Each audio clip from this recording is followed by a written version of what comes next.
독일인들은 러시아의 유격대에 맞서 광범위한 전쟁을 치르면서 유격대를 처리한 유일한 해법이 주민들 사이에서 우군을 얻고 사람들의 영향력을 행사하는 것임을 깨달았다. 한 나라의 실질적인 평정이란 바로 이런 것을 뜻한다. 아마도 우크라이나에서 실행했던 것 같은 평정일 것이다. 미군의 폭격에 의한 여자와 아이들의 학살에 북한이 드러낸 분노에 다소 마음이 불편했던 볼드윈은 한국인들이 우리가 단지 파괴하기 위해서만 온 것이 아니라는 사실을 이해해야 한다고 말했다.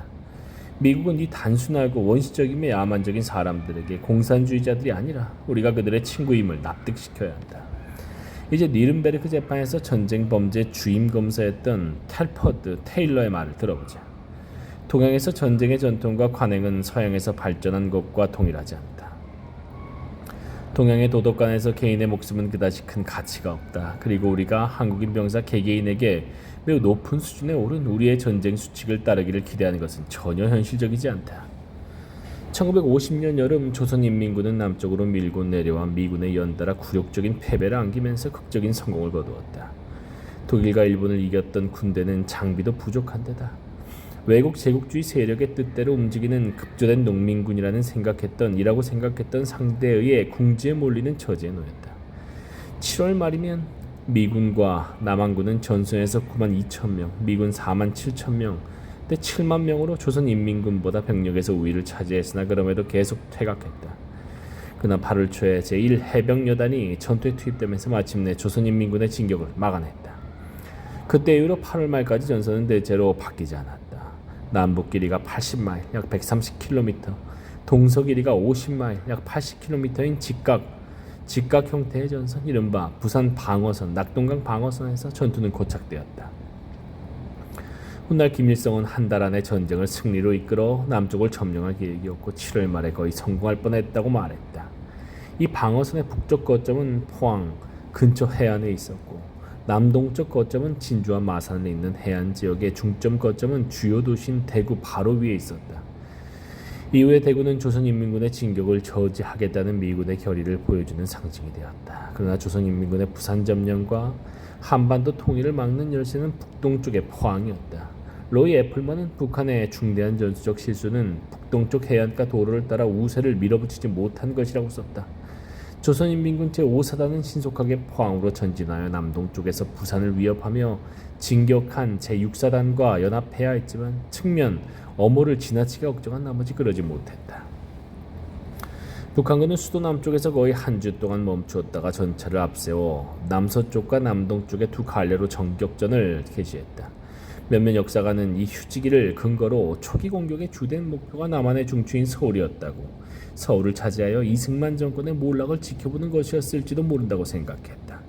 어쨌거나 휴지기 덕분에 메가더는 매우 소중한 시간을 얻어 남동쪽의 방어선을 구축할 수 있었다. 결국 미군이 보강한 곳이 바로 그 방어선이었다. 북한은 그 방어선을 따라 9만 8천 명을 배치했고 여성을 포함하여 수많은 유격대가 전투에 참여하고 있었다. 이탈리아 안치오 전투에 참여한 참전용사이자 제24보병단 사단장이었던 존 커치 장군은 8월에 한국의 전투가 제2차 세계대전 당시 유럽의 전투와는 다르다고 결론 내렸다. 이것은 완전히 다른 성격의 전투, 즉 진정한 유격전이다. 영국의 자료에 따르면 그것은 본질적으로 거친 지형에서 펼쳐진 유격전이었다. 미군 부대는 구릉지 위에서 진지 아니나 배후로 급습하는 유격대의 침투 위협에 늘 노출되었다.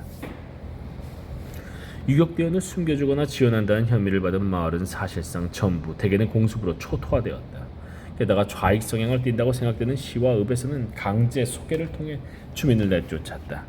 순천에서는 민간인이 10%를 제외하고 전부 내쫓겼고 마산에서는 수만 명의 시민이 쫓겨났으며 예천에서는 모든 민간인이 강제로 이주됐다. 부산 방어선이 심한 압력을 받고 있는 상황에서 대구에 사는 좌익 인사들과 제5열이 대규모 소요를 일으키려 모의하고 있다는 우려가 일자 봉기에 대한 두려움 때문에 수많은 대구 시민이 소개되었다. 8월 중순경 이렇게 이주한 많은 시민들이 부산 인근의 섬에 수용되었고 떠나는 것은 금지되었다. 그러나 이때쯤 북한군은 수해에서 큰 열세를 보였다. 메가더가 전체 미군 중에서 전투 태세를 갖춘 사단들을 대부분 한국에 전투에 투입했던 것이다. 9월 8일까지 제82 공수사단을 제외하면 전투 훈련을 받은 가용한 부대는 전부 한국으로 파견되었다. 이 부대들 다수가 임박한 인천 상륙작전에 투입됐지만 약 8만 3천 명의 미군 병사와 5만 7천 명의 남한군과 영국군이 전선을 따라 북한군과 대결했다. 이때쯤이면 미군은 조선인민군보다 5배나 많은 전차를 보유했으며 미군의 대포가 훨씬 더 뛰어났고 게다가 미군은 전쟁 초기부터 내내 공중을 완전히 장악하고 있었다. 8월 말 북한군은 부산 방어선을 따라 마지막 대규모 공세에 착수하여 이후 2주 동안 눈부신 성과를 거두며 국제연합군의 방어선에 심한 압박을 가했다. 8월 28일 방호산 장군 많이 들어봤어. 방호산 장군은 이틀 안에 마산과 부산을 점령하라고 부대 명령했다. 조선인민군 3개 대대가 중앙관에서 낙동강을 건너는데 성공했으며 포항과 진주가 함락되었고 조선인민군이 경주와 마산, 대구를 압박하면서 부산 방어선 한계점에 가까워졌다. 미군 지휘관들은 제8군 사령부를 대구에서 부산으로 옮겼고 남한의 유명 인사들은 부산을 떠나 대마도를 향했다. 9월 9일 김일성은 적군이 새 전선에서 밀리고 있어서 전쟁이 극도로 모진 결정적 단계에 이르렀다고 말했다. 이틀 후 미군 지휘관들은 전선의 상황이 부산 방어선이 확립된 이래로 가장 위험하다고 보고했다. 애플먼은 이렇게 씁니다. 2주 동안 이 전쟁에서 가장 혹독한 전투가 벌어진 뒤 국제연합군은 북한군의 대공세를 이제 막 간신히 저지했다.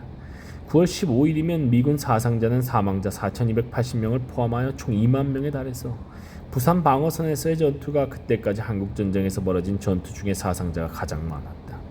1950년 9월 중순 메가더 장군은 자신의 마지막 성공을 즉 인천에서 전술적으로 훌륭한 육해권 합동 상륙작전을 지휘했다. 그로써 미군은 한국 땅에 첫 발을 내딛은 지 5년 만에 다시 서울에 입성했다. 인천항은 조류가 위험한 곳이어서 시간을 잘못 선택하면 함대가 쉽게 자초할 수 있었지만 미군은 변화가 심한 만과 여우를 완벽하게 통과했다. 제2차 세계대전 중에 필리핀의 레이테에서 상륙작전을 지휘했고 노르망디 침공 중에 오마하 해변에서 해군 작전을 지휘했던 아서 듀이 스트러블 제독이 인천 작전에서는 270척의 거대한 함대를 지휘했는데 8만 명의 해병대원을 투입하고도 거의 손실이 없었다.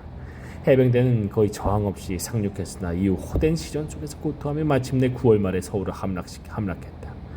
이에 맞서 북한군이 할 수 있는 일은 없었다. 김일성은 인천항을 지키려고 빈약하게 훈련받은 병력 약 2,000명을 투입했고 이유는 알 수 없지만 항구의 기뢰를 부설했는데 실패했다. 미국의 신화와는 달리 북한군은 그 공격에 놀라지 않았다. 그러나 공격에 맞서 저항할 수 없었고 따라서 자국 역사가들이 완곡하게 전략적 대퇴각이라고 부르는 후퇴를 시작했다.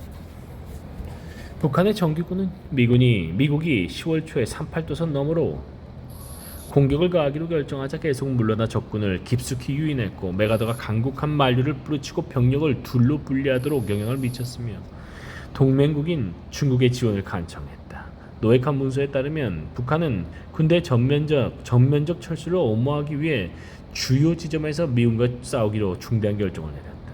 입수한 수첩에 따르면 조선인민군 제8사단 정치위원 박기성은 이렇게 말했다. 적군의 주력은 여전히 큰 피해를 입지 않은 완벽한 상태에 있다. 저들은 우리 전력을 제대로 파악하지 못한 채 북쪽 멀리 압록강까지 부대를 올려보냈다. 이는 저들이 우리를 과소평가했음을 가리킨다. 이 모든 조건은 저들을 가까이 유인하기에 유리하다. 중국과 북한의 합동 공세 때 포로가 된 조선인민군의 다른 장교는 조선인민군이 11월 말까지 지속적으로 철수하고 있었다고 말했다. 부산 방어선까지 계속 내려갔다가 압록강까지 내대 철수하는 것을 완전한 패배라고 생각할 수도 있다. 그러나 그렇지 않다. 그것은 계획된 철수였다. 우리는 국제연합군이 우리를 따라 여기까지 올라올 것이고 매우 넓은 영역에 걸쳐 부대를 조금씩 드문드문 배치할 것임을 알았기에 철수했다. 이제 저들의 부대를 포위하여 괴멸할 때가 왔다. 그는 조선인민군과 중국군이 전선에서 연합하여 타격을 가할 때 강력한 8개 군단이 적을 배후에서 공격하고 괴롭혀 도울 것이라고 말했다. 비록 상당히 많은 보병이 메가더에 덫에 걸렸지만 장교들은 대부분 탈출하여 대규모 부대를 이끌고 산악지대를 통해 북한으로 돌아갔다. 또한 많은 유격대가 남한의 산지로 피신하여 1950에서 51년 겨울에 미군에게 큰 골칫거리가 됐다. 1951년 초에 조선인민군은 국제연합군을 포위하려고 남쪽 멀리 경상북도의 안동과 상주까지 이동했다. 인천 상륙 직후 남쪽의 전투에 관한 김일성의 판단을 보여주는 문서를 획득했다. 그는 이렇게 말했다. 원래 계획은 한 달 안에 전쟁을 끝내는 것이었다. 그러나 우리는 미군 4개 사단을 괴멸할 수 없었다. 서울을 점령한 부대는 즉각 남쪽으로 진군하라는 명령에 따르지 않았고, 그래서 미군은 숨돌릴 여유도 없었다. 처음부터 우리의 주적은 미군이었다. 그러나 그는 이렇게 인정했다. 국제연합군과 미군의 공군과 해군이 개입했을 때 우리는 허를 찔렀다. 이는 김일성이 미국 지상군의 개입을 예상했지만 아마도 일본의 주둔한 미군의 투입을 예상했을 것이다. 그렇게 규모가 크리라고는 생각하지 못했고 공군과 해군이 투입되리라고는 예상하지 못했음을 암시한다. 소련의 공군과 해군이 미군의 공군과 해군을 저지하거나 그들과 대결하리라고 생각한 것이 아니라면 이것은 이상한 실수다. 이상한 실수. 이걸 예측 못하다니. 전투 준비를 갖춘 미군 보병 대부분이 지구를 멀리 돌아 미국의 체계 전략에 그다지 중요해 보이지 않는 이 작은 반도로 이동하리라고는 미국 합동참모부를 포함하여 누구라도 생각하기 어려웠을 것이다.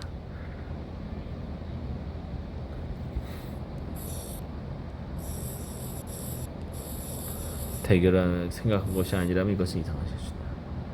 남한을 차지하기 위한 이 전쟁에서 남한은 사망 11만 1000명, 부상 10만 6천명, 행방불명 5만 7천명, 주택완파 31만 4천채, 부분 파손 24만 4천채 손실을 입었다. 미군은 4만 6,954명, 부상 13,659명, 교전 중 행방불명 3,877명의 손실을 입었다. 북한군 사상자는 정확히 알려지지 않았지만 최소한 5만 명에 달할 것이다. 중국인의 인산인해, 북진. 미국 주도의 군대는 38도선을 복귀하고서 그 전쟁을 봉쇄 전략의 승리로 선언할 수도 있었다. 그랬다면 그것은 짧지만 힘든 정밀한 뇌가 수술 같은 개입이었을 것이다. 공산주의자들에게는 달콤하고 호된 패배였을 것이고 미국의 신뢰성을 보여주는 명백한 증거였을 것이다. 누구도 해리 트루먼에게서 이 승리를 빼앗아갈 수 없었을 것이다. 그러나 여름 동안 전쟁이 이어지면서 트루먼의 거의 모든 고위 고문들은 이것이 공산주의자들의 공격을 저지할 뿐만 아니라 나아가 반격할 기회라고 판단했다. 트루먼은 8월 말경 북진을 승인했다. 북한 침공 결정이 도쿄가 아니라 워싱턴에서 내려졌다는 증거는 분명하다. 역사가 클레이턴 제임스는 그 결정이 공상적인 발상이라는 측면에서 1961년 피그스만 침공과 우열을 다툰다라고 말했지만 그것이 워싱턴의 집단 수능 사고에서 나왔다고 봤다. 그렇지 않다. 북진은 트루먼 행정부에서 1년 넘게 끌어오른 봉쇄와 역습에 관한 논쟁의 논리적인 결말이었다.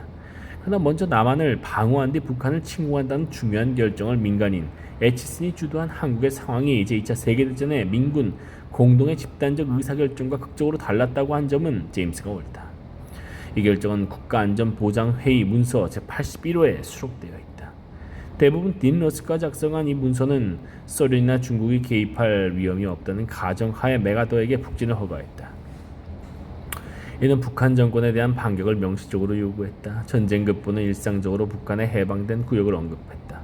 메가더는 처음에는 중국 국경 근처에서는 한국군 부대만 작전에 투입하라는 말을 들었으나 합동참모본부는 곧 체량에 맡긴다고 전했다. 트루먼의 입장에 따른 역사의 재구성으로 인해 심하게 곤혹스러워진 메가더에게 약간의 과정을 허용한다면 38도선을 넘는 것은 미국 정부의 모든 부처로부터 가장 완전하고 절대적인 승인을 받았다는 메가더의 1951년 상원에서의 발언은 옳았다. 김일성은 설정된 지 5년 된 38도선을 넘은 것이지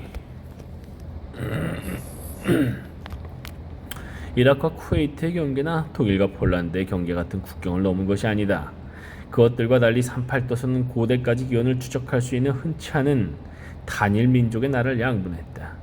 한국인들이 한국을 침공했다는 말에 담긴 반논리는 통념을 깨트리며 미국의 공식적 입장의 논리적 재구성을 불가능하게 한다. 미국인이 쓴 책으로 전쟁의 정당성에 관한 영향력이 가장 큰 책에서 마이클 왈저는 다음과 같은 논지로 트루먼 행정부의 초기 개입을 옹호한다.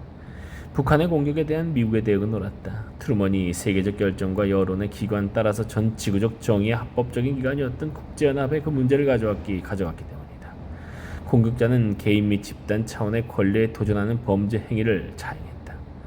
그러나 국제연합의 미국 대사는 미국의 북한 침공을 정당화하면서 38도선을 가상의 선이라고 칭했다. 왈저는 이렇게 평한다. 나의 경우는 38도선이 가상의 선이었다는 이상야릇한 개념을 배격할 생각이다.